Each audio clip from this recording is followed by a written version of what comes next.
My name is Dr. Steven-Sondheimer, and I'm a professor of obstetrics and gynecology and a clinician here at Penn Fertility.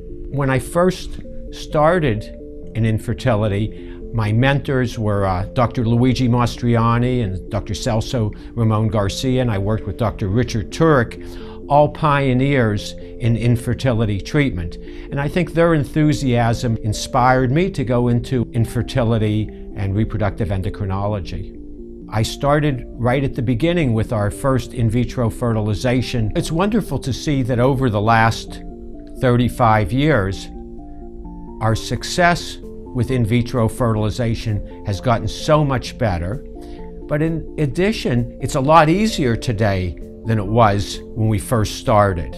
We now can get as good a success with frozen embryos as we do with fresh embryos. So that gives us the luxury of being able to freeze embryos and use them in the future. Another technology that came up while I've been in practice has been the ability to take individual sperm and inject it into individual eggs, called ICSI. That's revolutionized the treatment of male infertility. The number one question I get asked is, does stress cause infertility? And I think if stress keeps them from having intercourse, of course it's a problem.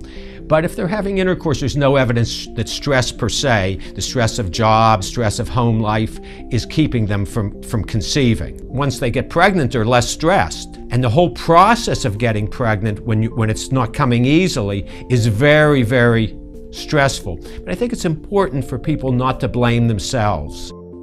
I feel very lucky that I've chosen this field. I mean, it is a joy when you see patients come back and tell you about how their children are doing. And then when you get to be a certain age, you're lucky enough to even see those children grown with their own family. It's a wonderful feeling.